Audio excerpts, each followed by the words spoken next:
And we are live. Welcome to the Star Wars Reporter podcast. So it's episode 43. It's been a while. We've kind of taken a break over the Christmas break, and Happy New Year to everyone watching. Man, it's been several weeks since we did our last one, but we are the official podcast of StarWarsReporter.com. Before we start, be sure to follow us on Facebook, Twitter, and Instagram. And of course, if you subscribe, you'll get the notifications when we upload videos and our podcast. So I'll introduce you to the scoundrels that will be talking today. First, we have Revenge of the Jason. Hello, my porgs, Ewoks, and Gungans. And we have Lumbrunner Wayne. Hey, how you guys doing? And I am the other guy. We don't need to do a close-up on me. Hey! Yeah, let's come on. You know, you gave us close-ups. You know, all right. Let's see there. Look at that. The big bearded hairy guy that my wife. Does that helmet fit you in the background there? Is the what? Does that Mandalorian helmet fit you in the background over there? Yes, that is. None of this is for sale, so keep your eyes. Oh, yeah. I like where this is going. All right, family friendly. Sorry about that. So welcome, guys. I guess we're kind of late to some of this. We're kind of late to talking about the High Republic, but we were kind of waiting till we started reading the books, or and you know, I haven't even thought about the comics. Not that we can go anywhere or do anything, but we're going to be talking about the High Republic, and also the new announcement from the newly formed, again, Lucasfilm Games. Yeah. So, yeah.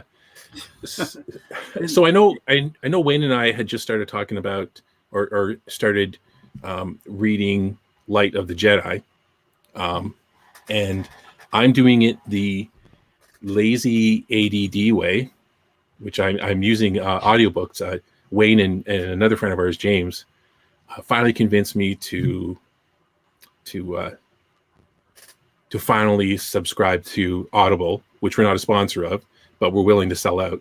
And it's been it's so easy. Someone's reading me a bedtime story. It's awesome. It's very nice, and you know, you get special effects, you get all sorts of cool stuff. It is cool. I didn't realize they were that.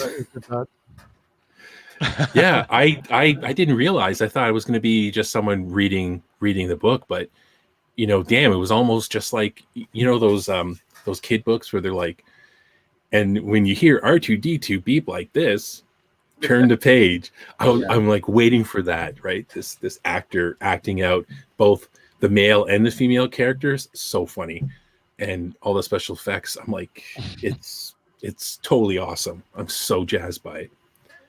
But Wayne, you and I are about the same distance into the book. Me, the lazy way. You, the It's with life and stuff. I'm actually attempting to read without the Audible this time. So It's been a long time since I've been able to sit down with a nice book and read it. So I chose a Star Wars book to do it with. So might as well ease myself in gently again, you know. So far, I know you're just kind of starting into it, but some of your first impressions of Light of the Jedi. It's definitely a book that's setting you up for what's to come. It's a little slow just getting in because they're establishing the tone, they're establishing this, you know, the setting. It's been enjoyable so far, though. I mean, I burned through the first few chapters of it, no problem, and looking forward to reading the rest of it. So which I have to say, I've read some Star Wars fiction that I can't even get this far in. So if that's saying anything, this is better than what I've read some in the past. So what, this is all new to me. Like I said, growing up, I was kind of a lazy reader. I think the most I read were like, comics or magazines or role-playing books. And I'm coming late to all the, the EU and all the other stuff. So this is a first for me. So it was kind of really interesting for me to hear someone read it to me, which is still kind of funny, but I like the entertainment value. So maybe that's it. I'm too old. Maybe my imagination's gone. So it's good to have that. But you're right. Now, for those of you who haven't read up on it, basically this takes place at the golden era of the Jedi, kind of 200 years before A New Hope. I believe that's what it is. And it's definitely a setup book, right? It's like one of the kind of setup to the big stories. So you're getting a lot of different, different scenes, different characters. And it's really interesting so far. Yeah. Yeah. I've read that they're a little sort of looser with like each Jedi's interpretation of the Force, or that like each Jedi has like his total own viewpoint and powers with it. Like it's not so here's the Jedi Council and we're all learning like this. And that's some of the things I've read. I've read some of them, like you guys. I haven't finished it. I wasn't able to get a copy that quick. But I've read the first few chapters and I've read a bunch about it. It's kind of funny. Steve goes for the Audible. I'm going for the Kindle reading, and Jason's waiting for the hardcover book. Yeah. Sorry guys. I like my version way better. It's you've got effects. I was actually the other night, I was in bed. My wife is actually reading a book beside me, and I'm just laying there. So you have, I don't know the voice actor's name that's reading the book. Sorry. But he's reading the part of this male character, and then I forget what it was, what their names were. And then when he starts reading the female character, I guess what they must have told him when they're like, okay, for this character, we want you to read it like a Valley Girl. So, and she was literally on kind of some kind of, it wasn't a phone, but it was a phone. And so you have this voice actor who's like, and then I went blah, blah, blah. And then he becomes this Valley Girl, and he's trying to get as high toned as he can. I was just laughing. So to me, that was just really funny. It was funny. Those voice actors, you got to give it to them. I think they come up with a lot of the voices themselves, and they keep track of them while they're reading them, so they can switch between the characters and switch their voices. So that's pretty cool, Yeah, again, I didn't expect that when I heard the guy just talking and reading from the book, and I was just impressed having all the sound effects. But when he starts really getting into when people are talking, it's just magical. I feel like I'm like 5 again. Yeah, I shared a book with Jason that you got Thrawn, right, Jason? Yeah, I started that, and like how Steve was reacting, I was like, oh wow, I wasn't expecting all the music and effects. So like the thing that threw me on that one is he's changing voices, and like Thrawn's sidekick or whatever, I cannot remember the name of him through the book. He's kind of like a country boy, like from the backwater, so he's talking real country. Yeah, that kind of threw me a little bit because you're so used to hearing Imperials, with their British accents and right. I was talking about this offline with James and Wayne, actually, when I first started reading, having it read to me, the book. one thing I found really funny was when they were describing like a ship. So it must have been the first or second chapter, and it was like I didn't write down the name of the ship, but it was like, and so he went to the L96 full, it was this big long name. It was almost like I wrote a story and it said, and Jason got into his 1969 Ford SE with black interior and, this and this and that, and drove, you know what I mean? It sounded like, it was like they were telling all the, the model number, the type of ship, where it came from. It was just, it seemed funny. And that happened like 2 or 3 times in those couple of chapters. And I thought, that's really weird. Or, yeah. Did you find that, guys? Yeah. And James made a good point as they're establishing a setting. So they want to make sure that they hammer in the names of things that you might see, and for sure. Although I have listened to books like that. And one was called Monster Hunters or something. And I'm thinking, this guy is like a gun nut, because like every time they pick up a new weapon, he's got to describe it perfectly and the sound it makes and what kind of ammunition it takes and how it feels. And I'm like, okay, 3 pages of this, I know. But yeah, I think it's just a setting type thing. Just, I think in the future we're going to be seeing a little bit more looser, descriptions and stuff. But I'm sure that they told this current author, and I cannot remember his name. Do you have it listed there? Is it Soul, Mark Soul, or is that what his name is? Yeah. I mean, yes. he's, a very, very good writer. I mean, he's got good, tone and keeps you engaged and stuff. But I'm sure they probably told him, listen, this is what you need to do. We're setting this up, so make sure you go baby steps with people. Yeah. This is meant as an entry point for new readers too. That's part of the thing that the old expanded universe failed at, is they got so deep into it that at a certain point, a new reader could not jump into that series and catch up. True. And I mean, I should agree with that, because apparently I'm acting like a new reader because I'm having someone read it to me. But the other thing I noticed is when we get to the character of Avar Kriss, who is one of the Jedis who is looking like it's going to be the main Jedi in the series.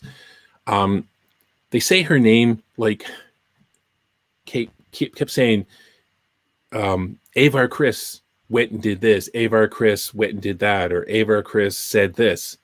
And maybe it's that whole theory of saying it enough times that you remember it, because it almost feels like if you're writing a story and every single time Luke is in it, you say Luke Skywalker did this, instead of saying Luke or Master Skywalker or something, like change it up. It just felt funny there for a bit. It was kind of like Avar Kriss, Avar Kriss, Avar Kriss. And I'm like, it could be that whole thing that we talked about when Todd was here about about what filmmakers do. When they said Grogu's name, they kept saying it over and over and over. Right. They're trying to hammer it in just so you remember it. I mean, we talked about you that way, when we're on our private chats. Steve Fitch said this and Steve Fitch said that. Yeah. So it's, I mean, we haven't gotten far into the book yet, but it is definitely, I like how it's set up, as it's telling a story from all these different people. And just like even in the opening chapter, it's kind of like a freighter ship with a very serious captain and what they go through. And it's dramatic in the end, and it keeps flipping. It feels like a movie, where it switches scenes. Like the first 3 chapters are like, they're getting in there like, oh, these characters are cool. Then okay.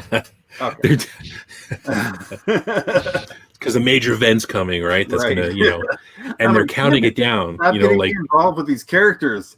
Yeah. Yeah, it's really, that's really cool. And how they count it down, right? Chapters like 90 minutes till till impact is what Yeah, it's the word they're using, and like 60 minutes until impact, and so you're like waiting, you're like, oh, I got 60 minutes. I wonder how many chapters that is. Yeah, what's gonna happen? Yeah.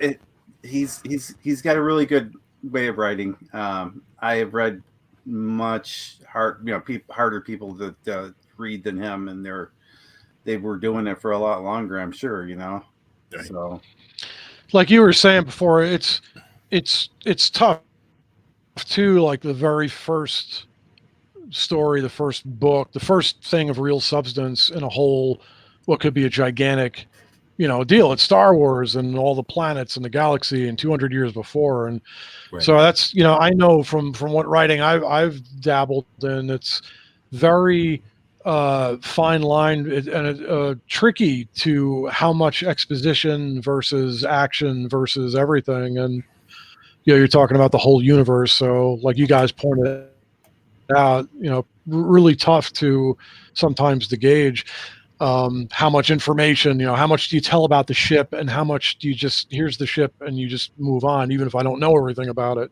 That's pretty tough. But I was just going to say something that just leaped out of my head. Oh yeah, no, I was just going to say too that it's interesting too that Steve, that you're doing the Audible, and while we're reading, and that's another huge thing. And Wayne would know this, like with writing, where you really, every different way you look at it gives you a different sense of what you have. And speaking, like when you actually, if you're working on something that you're writing, you're encouraged to read it out loud. And when you do that, it really does, you really know what you have a little more. It sounds different than in your head when you're just reading it, on the screen. So I wonder how it was proofread before they actually went in to do the Audible. I'm sure it was edited and proofread. I just mean it's different. Right. It's different when spoken than when you read something from the page. Right. So like the level of how much information on a starship or this planet or something, as you're whaling through action, when you're writing, you have a tendency to dump a little more info. But when you hear it read back to you or as an Audible, it would feel like, all right, come on, let's move along with the story. Right. In reading so far, my favorite two characters are a Jedi and his Padawan, is the Twi'lek Loden Greatstorm, great name, and that's cool. Bell, I'm gonna mess this up, Setafar, and they just kind of have an interesting dynamic between the two of them. Like Loden's kind of really gruff with him, like he's big strong Jedi, and of course the Padawan is the Padawan. So I've had a couple of chuckle moments with the two of them. I should have had the pictures prepared to show, but I don't know if you've gotten to that part, guys, but no, not yet. Yeah. But, spoiler, sorry. Yeah. So, yeah, I kind of, I'm looking forward to kind of the heavy Jedi book, right? The whole theme is, heavy Jedi stuff, because yeah, I really kind of love the whole theme of it. I hear you. Yeah, I mean, I'm kind my Star Wars loves tend to be more of the run and gun type characters, but the Jedi are pretty darn cool though. So I do like, digging into their lore, seeing where they were before they got complacent, and which is kind of cool because now we're seeing them more at like the height of their power instead of like at the end in Revenge of the Sith or Attack of the Clones, where they're like so complacent and full of themselves that they don't even see the Sith right underneath them. Yeah. And then kind of in the original trilogy, you see them when they're no more, right? And then later on the rebuilding by Luke. So yeah, I guess it's the golden age when they were still paying attention. Right. Exactly. They were paying attention. They were, yeah. So that's calling kind of a nice new feature, you know. You don't see them at the downfall of their power; you see them at the height of their power. it even kind of looks even their like fashion, like the styles that they use is very, very different, right? Where we're used to, well, in the original trilogy, just seeing, you know, Obi-Wan, Darth Vader, and Luke, and then the Emperor, right? So they had kind of this different style. And then in the prequels, it ranged from robes to, you know, like different kind of clothing and stuff. It was a little looser. This, you know, 200 years before that, in the Golden Age, they seemed to be more like uniformed, or, you know, with kind of like how they have them in the gold and white robes. I guess they don't wear that all the time, but they just seem more uniformed at the time. So interesting. Yeah, I'm looking forward to seeing the rest. I wish I know that they have other books that are coming out soon. I'm not sure how many of them I'm going to get because some of them are children's books. Yeah. And I do got to say, based on past experience, like some of the younger readers' books, Right. like the teen books, were actually some really good, solid writing. You know, they felt very nice to read, you know, like the old Qui-Gon, Obi-Wan books and stuff. So if they come out with some of those, I might grab them, you know, and read through them. But I'm not going to pick up, you know, how, you know, so-and-so got their lightsaber, you know, the children's book. Right, of course. So they're kind of hitting the whole medium though, right? Like they're actually blasting everything, books, comics, games, you name it. So I think they're kind of really serious about this, as they say, the new era. Yeah. It kind of reminds me of when they did Shadows of the Empire. Do you remember? Yeah. Were you fans of that, Steve? It's like they were like, we need something Star Wars, so let's take this period between Empire and Jedi, right, and flesh it out. And they I have blasted that. it Yep. with games. I still have that books, book. comics. They even have a freaking soundtrack. You That's know? right. Really? Yeah. It was almost like a movie had come out. Yeah. You're right. They did blast Shadows of the Empire, which is also a hugely popular. What was the N64 video game in the book? And right, it felt like the marketing for a movie. It was a fun book. I have that novel still. I have the original one. Yeah, I missed all that. Again, I was a lazy writer, but I was in a comic store and I ended up picking up the comic, or was it was the Shadows of the Empire or Heir of the Empire? Anyways, it was like I got number 1, 2, and 3 at a comic shop. And that's all I think I was doing back then. I wasn't reading a whole lot. I was a lazy reader. I was up on it in the very beginning and held with it a bit, and then by like the later 90s or whatever, I, you know, like Wayne said before, like you know, well, there were books that were like kind of all over the place, and you know, some were and some were really cool, but when it started, it was Heir to the Empire and Timothy Zahn's trilogy, and then he did the next the Jedi Academy trilogy, and I was on board for all that. I read, and that was all a lot of fun, actually. That stuff was great. And then they started to branch out, and then R.A. Salvatore had that book Vector Prime. That was a little later on, though. That was later 90s, and that started like a whole nother series. But yeah, you know, it was a lot of it. Most of it was fun. At the very least, was a lot of fun. But yeah, it was kind of all over the place. Like literally, the stories were all over the place. Yeah. I mean, I think Steve, you probably like Shadows of the Empire, though. That book was a lot of fun. Actually, it was cool. I think the way Disney's doing this, I mean, they obviously have a, you know, they did some brainstorming ahead, so all the authors are armed with the same information, right? And you know, these are our characters. This is the setting. This is what we're doing. Whereas in the old days, it was more like, yeah, the Wild West. It was like, right. Woo! Yeah. It's well, I mean, they even tweeted that picture of their brainstorming session, so we know they're kind of what their plans are, right? Right. So yeah, I can't see myself getting everything out there, and like you said, especially the kids' books. And I mean, I don't buy comics anymore, just because. Yeah, I'm not too old for it. Obviously, looking behind me, I'm like a giant old nerd, but yeah, it just seems like I after talking the other night to you guys, I was like, I'm really obsessed with getting all these different Star Wars books, and again, having someone read them to me like a bedtime story. But we're curating them for him. Well, yes, Yes. it'd be different too. Like if there was like CDs, I would listen to it on the way to work. Of course, I work from home, so it's kind of a short drive.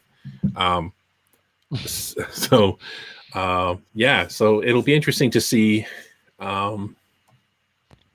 Which it'd be interesting to see if which ones you're going to read next, or not. What do you guys feel?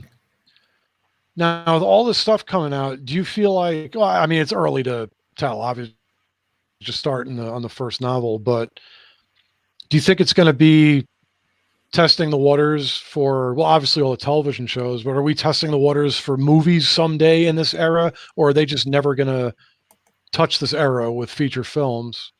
No, I think that this era is going to be, for this. It's nice when if you have a media company like that and they give an era just to the writers and stuff to play in, Right. and then while they're doing their own stuff, that way it doesn't really, anything they do here isn't going to affect any of the current era stuff much, Right. if at all, So this is kind of like a good place for writers to come in, new writers that have, I don't know how their thing is now, but they used to have to have written for Star Wars before to get in. It's like the chicken and the egg type thing. Mm-hmm. But it's a good place for new people to come in, test the waters, not screw anything up. Right. So I can't see where they're going to monkey around with this era for movies at all. Although, didn't they have one Acolyte or something like that on that list? Was I think that's the show. I think it's one of the TV shows that and the one that might be based in that area. Right. In that, Right. It's kind of the spy. I'm pretty sure that's right. Actually, yeah. Was that going to be like in this era, or was that going to be like more of the before? I think Acolyte is in the High Republic era, because that's right. They did say there was one or two shows. I think Acolyte is going to be a High Republic Right. show. So there you go. I'm wrong.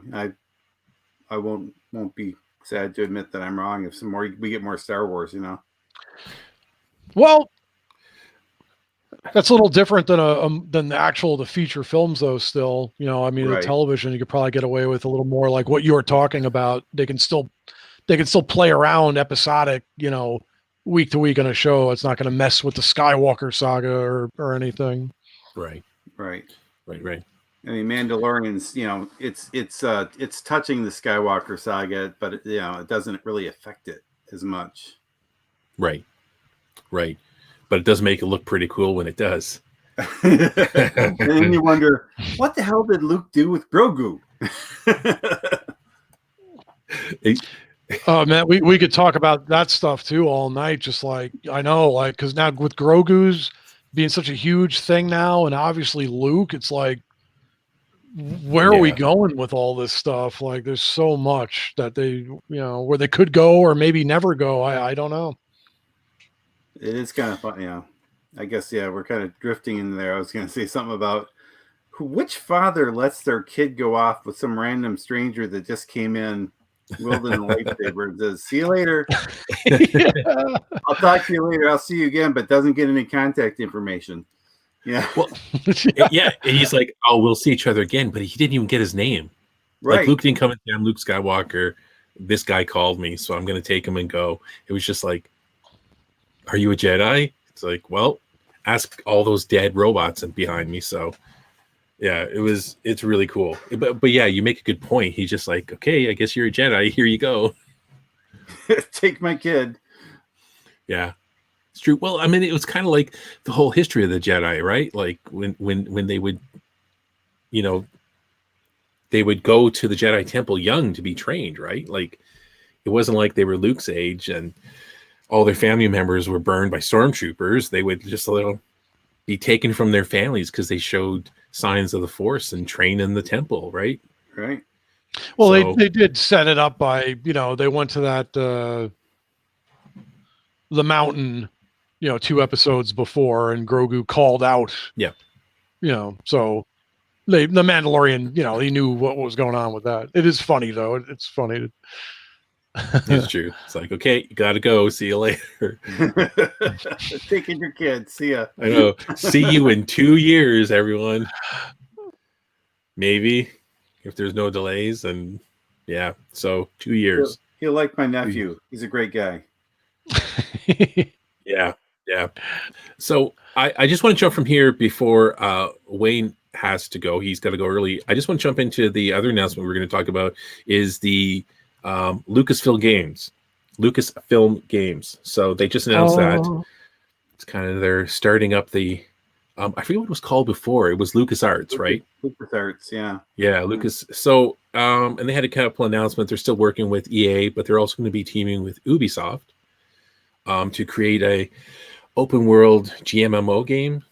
And no other words other than the article that I read at StarWars.com kind of just talks about, everyone's like, it's going to be so cool. And this executive says, this is going to be great working with each other. But I'm kind of excited about this, guys. What do you...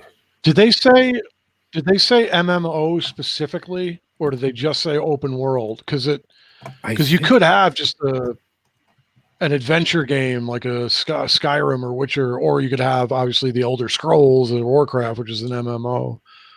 Yeah, I guess it's an open world story-driven game.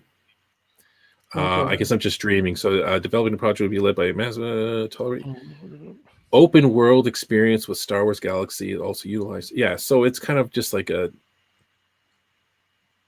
I guess it's open world, but it's not an MMO, which is unfortunate because I would love that. I'm still a little sore after Star Wars Galaxies, and I haven't really done an MMO. my Wookiee swordsman Taylor, couldn't even kill a stormtrooper, even though I'd been playing for a couple years. So, wow.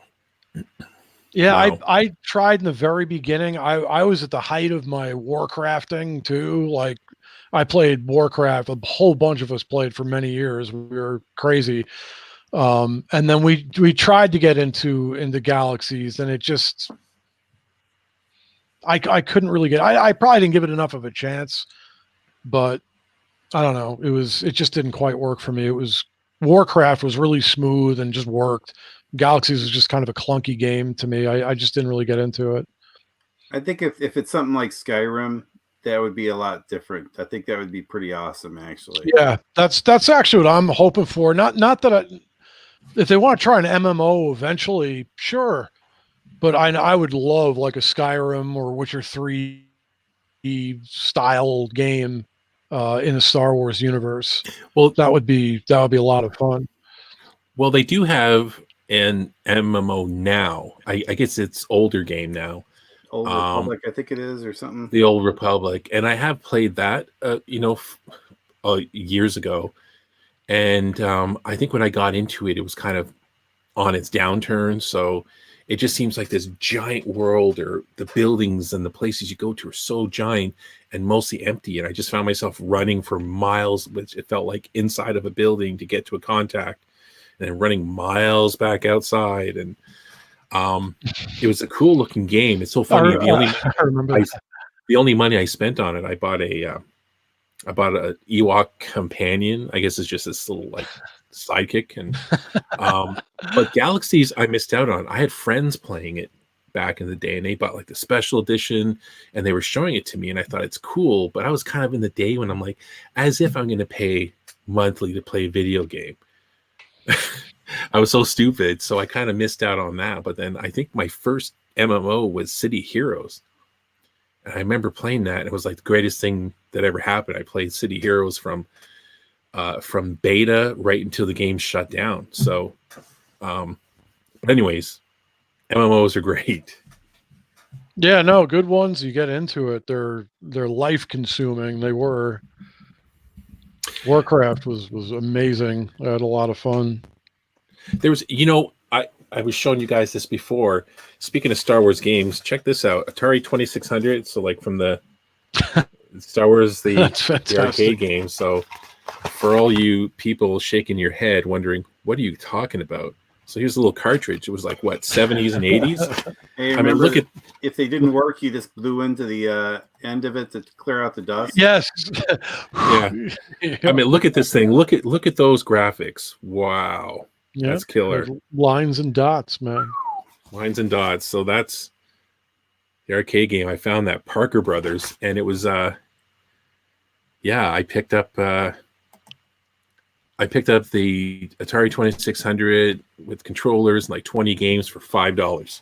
So I find that kind of funny. But wonderful. You think nostalgia, and you plug it in, you're like, oh, this is me great, and you're like, ugh, this looks terrible.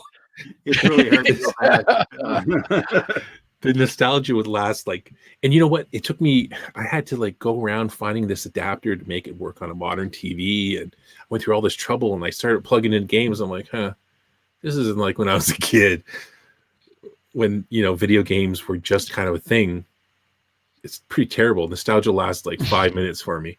So it's like, what do you do?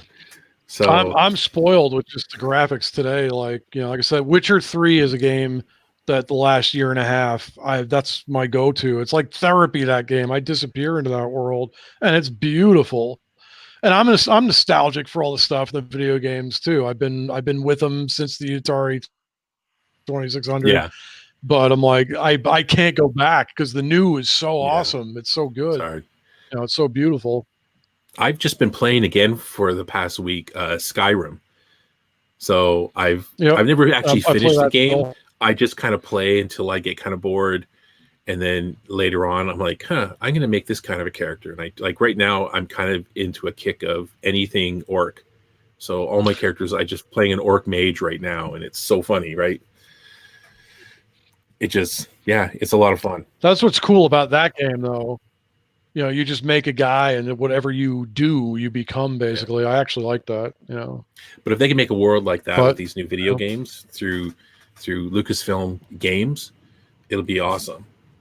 And I'm glad to see them back. When they closed LucasArts, it was like, we're getting out of video games. Like, what was really disappointing is when they got out of the Disney Plus stuff, or not Disney Plus, the Infinity.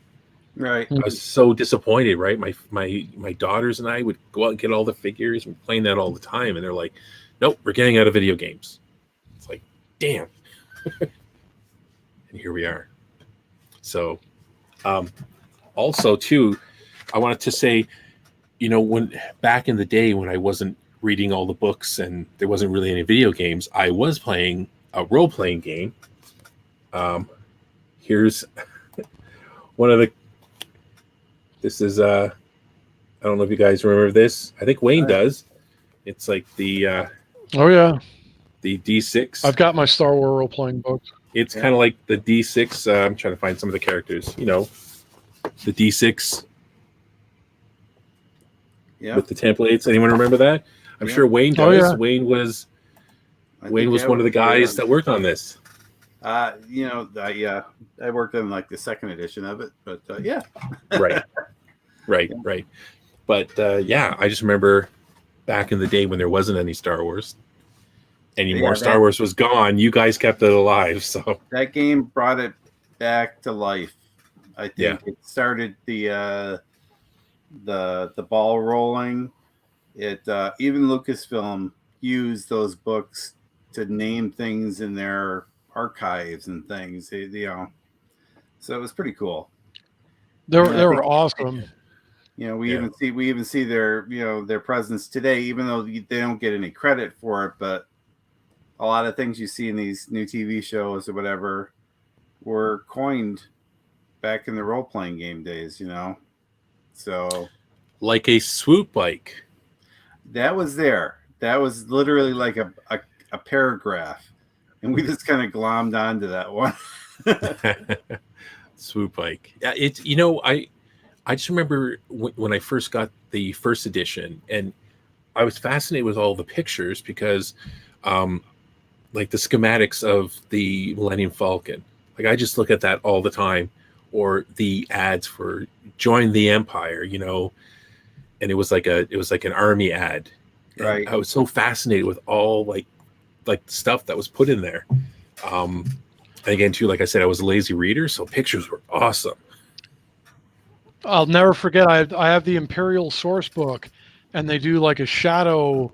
They have text, and they to give you a size representation. They have like a shaded silhouette of the ships, and the Super Star Destroyer goes. You got to turn page after page after page. It takes up like many pages in the book, and you turn through the book, and to see its silhouette, whereas every other ship fit on the one page. It was so cool. But yeah, there's some great books, and for me as a fan, like as Wayne just said, those books totally bridged the gap. That kept me alive. And I was so excited when the role playing books came out because the game was well designed. It was simple and cool, and those books were so cool. They were a tremendous wealth of info, and I used to eat them up. I still have most of my the original Star Wars role playing books, but they exactly did that. They bridged the gap, and then not too long after, Zahn came out with Heir to the Empire, the novel. And I guess like when they hired him to do that, they just handed him a bunch of role playing books and said, "Here you go. Here's some background." Right. That's awesome. Have you seen in modern stuff, like any of the modern games and modern movies, things that they probably borrowed or took from those? I mean, I can't name them offhand, but I'll see them and go like the ISB and things like that. That just little things here and there will show up, and you'll be like, "Oh, hey, I think that was in the role playing game first," and. Heck, I mean, Coruscant wasn't even named until Tim Zahn named it. Right. So, it's things like that just, and Disney's being smart about, they didn't destroy the EU like everybody thinks they did. They're just mining it for stuff that works now, Right. Yeah. And you'll see stuff pop back up here and there. So just look for it. If you're an old fan, you'll see it. Star Wars Rebels. I swear that's like a role-playing session brought to life. I never thought of it like that, but that's funny. Yeah, totally. So it does feel like that. It's like each episode is an individual, mission or something. Yeah. Well, I have got to book out of here a little bit early today, guys. So I'll let you guys continue your discussion. All right. And appreciate you having me on again. Thanks, Wayne. Totally. That's awesome. Yes. Thanks for actually reading a book, and I'm taking one for the team here. I'll just sit in the dark having someone read me a nice warm story. Yeah.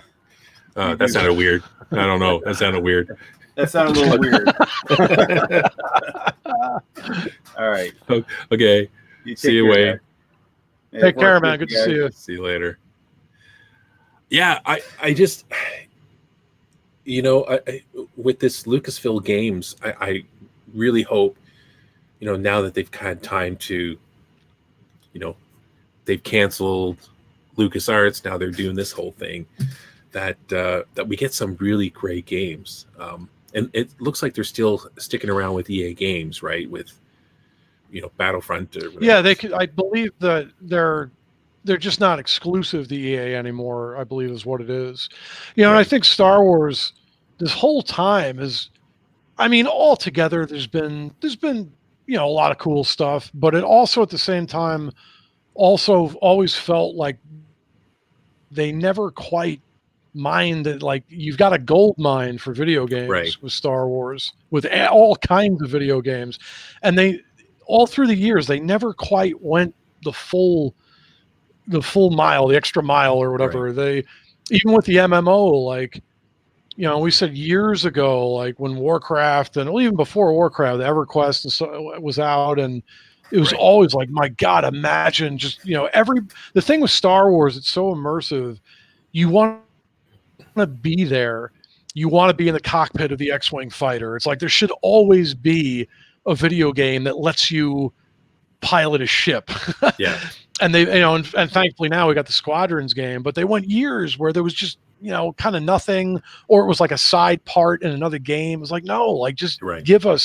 let us fly an X-Wing. We should always be able to do that. And through the years, and then, the same thing with like an MMO, like, how could you not, like, 24/7 for our whole lives now have a really killer MMO? I can make my character and explore the worlds, and they can expand on it. I mean, well, we said Galaxies, the Old Republic, but the games are like, they're just, the game should at least be on the level of, they should be up there with the best games that are out now in that kind of format. I mean, Right. Star Wars is, you can't ask for a better scenario for something like that, Yeah. So hopefully they do kind of get on the ball and with that. I don't see why they wouldn't today with the PlayStation 5s and the computers that everybody's got. And I mean, just go nuts. Right. Yeah, looking forward to get back into it. I missed out on Battlefront, and I was especially sad when they introduced that Ewok mode, where half the players Ewoks, half are stormtroopers. They're supposed to be the Battle of Endor, and the stormtroopers are trying to escape. And then the Ewoks are hunting them down, and as they kill the stormtroopers become Ewoks. And I've watched so many videos on it. It's so funny. Those Ewoks are brutal, man. That's hysterical. So that's awesome. Yeah, and it'd be great. And I think they added them as playable characters. So you have people running around with blasters, and you have these Ewoks shooting arrows, but they're really tough. So I did miss out on that. I did play, Knights of the Old Republic back in the day.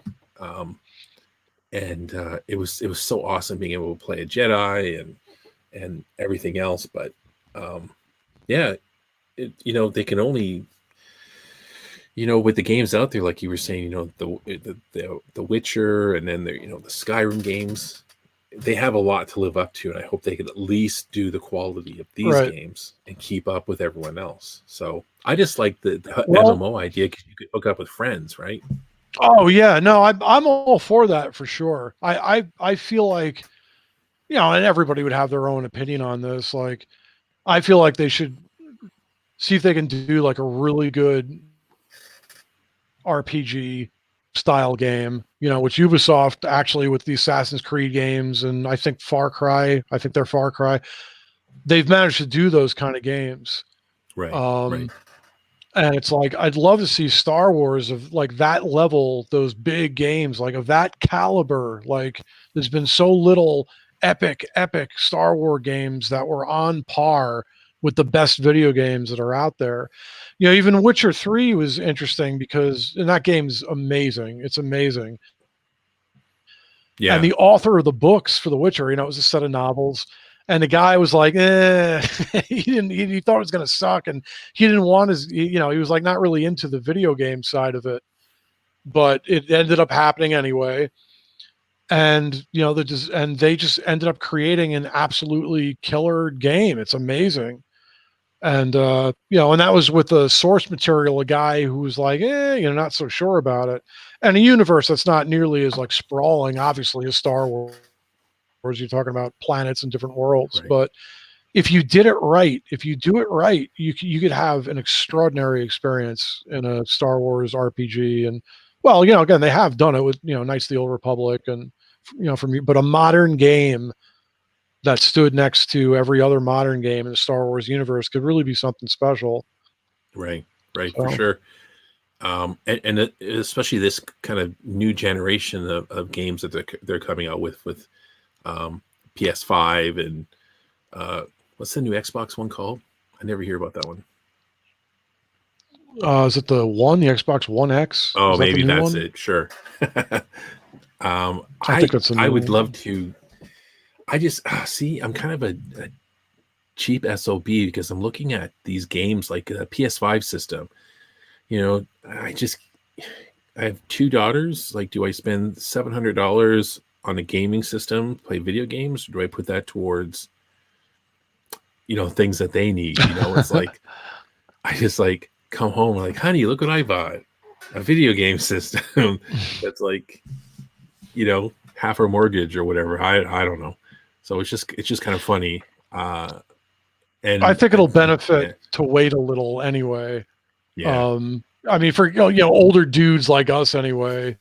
I still have like a bunch of stuff on the PS4. I've got a PS4 Pro, and that thing's pretty awesome. yeah. And I'm like, I still have games that I'd love to play that I haven't gotten to because I'm not on 24 hours a day like when I was younger. Yeah, that's right. So Yeah. I will get a PS5 eventually, but it'll come when it comes down in price and there's more games offered. And Yeah. Do you know what I'd love to do? And I think we talked about this offline. You brought it up too. It'd be great if we, from the Star Wars Reporter, got an RPG game, like, pen and paper with dice and everything. And if we were able to record kind of like just a single mission or something like that, right, see right. how that went.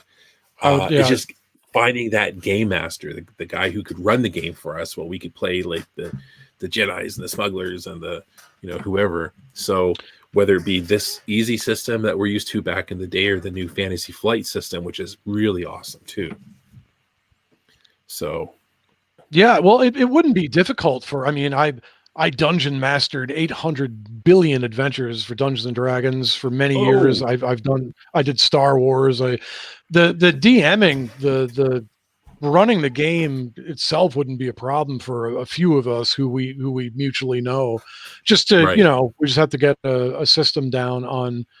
But again, and people even watching this would even know. But there's the and we've talked about it. There's like that D20 system where you can play, online. D20 rolls system. Yeah. I'm actually using that. There's like once a month I hook up a couple of friends, and we've been obviously in recent times playing online only through this system, Dungeons and Dragons campaign. So yeah, I just think it'd be kind of fun. Oh yeah. I didn't know that the DM stuff. I never even tried to do to DM. It seems so much hard. Again, a lot of reading, and that's not me. Not really. It doesn't have to be. I mean, we had adventures, dungeons that were prepared, like a lot of research, and I used to do it on the fly sometimes, man. I just use imagination.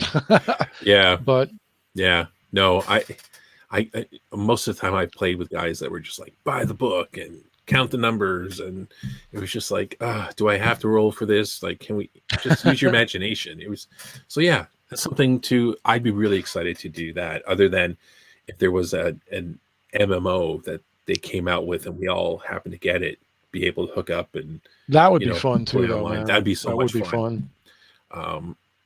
So I mean, here's their opportunity, right? Lucasfilm Games to bring back that whole gaming thing, and they're hooking up with the right group, right? In Ubisoft. So we'll see.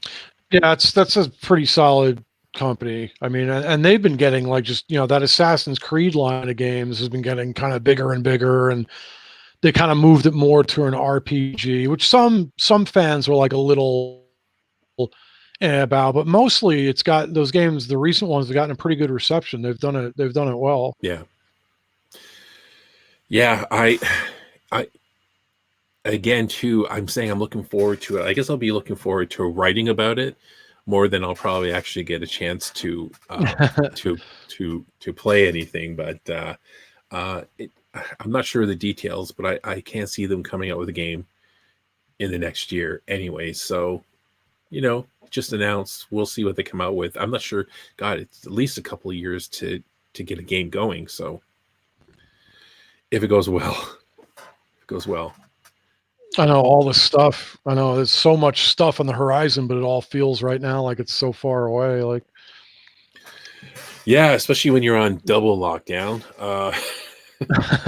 I know. In my area, they've locked down, which is funny because we are already semi-locked down. Now we're on lockdown more, and it's so funny. I've seen a friend of mine posted a meme. He's like, "How can you lock me down when I'm already on lockdown?" It's like, like double lockdown. So I think that I would love to do like a game, even in this classic system, just to like, it's just D6. You pick the template, and it's all about the role playing, right? So, you're not going to see too much acting out of me, but I think it'd just be fun. Yeah, no, absolutely. Yeah, you don't have to. Just hey, this is what my character is going to do. I know, and it's like, do I play the Ewok? Star Wars was a lot of fun. Do I play the Ewok or do I play the Jedi? Anyways, yeah. So I had a wait. I'm sorry. Go on. I was just gonna say. I was just thinking real quick. Like one of the playing Star Wars role playing way back in the day. One of the adventures that I ran, we had an ongoing campaign, but for the fun of it, every now and then I'd say, hey, let's just do like a sort of a almost like an episode, like a one-time whatever adventure. Yeah. And I used to put my friends right in on the edge, like with the movies.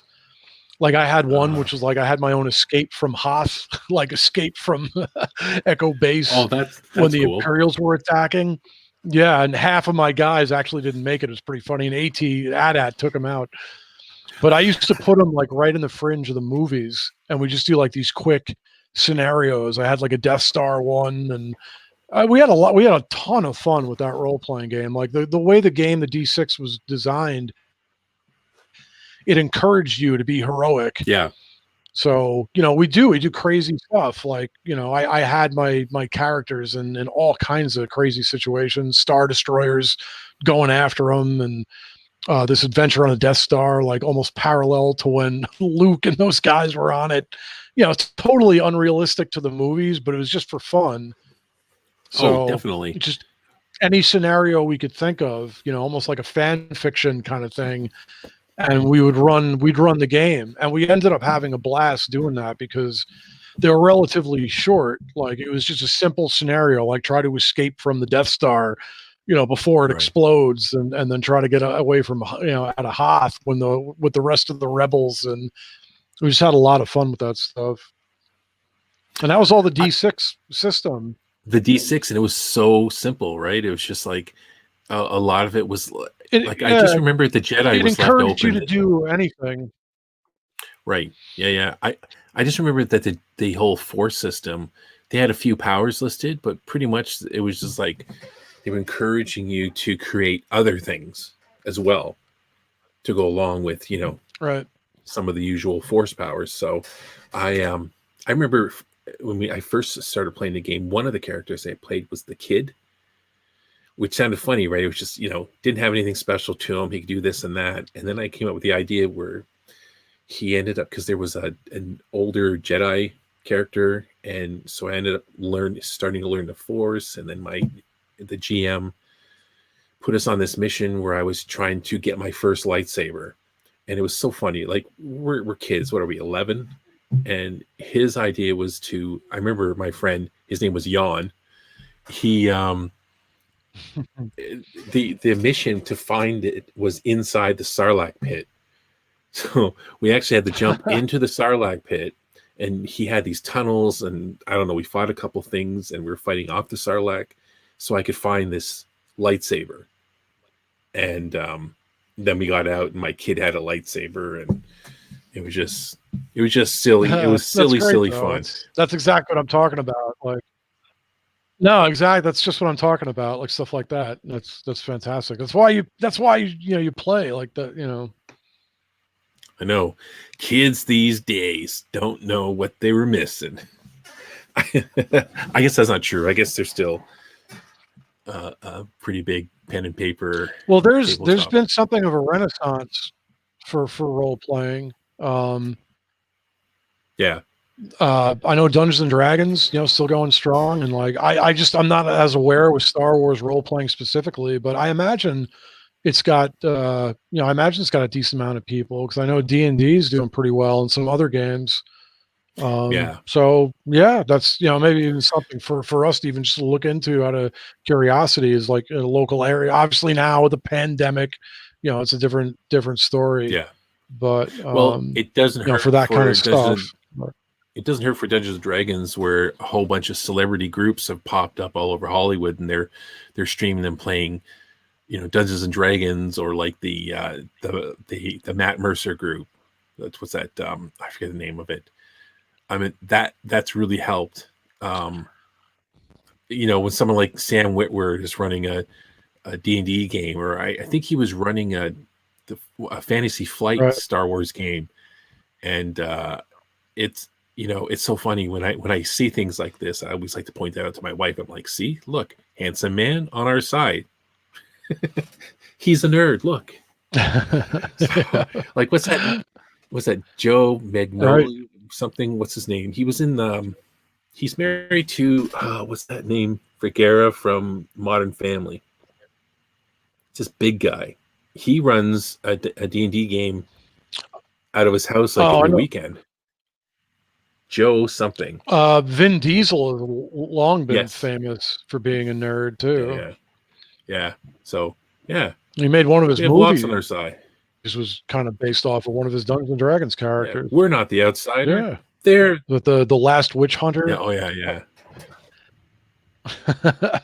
But well, I think we should plan this. I think when we go offline, we should start planning this. But I think that's it for tonight.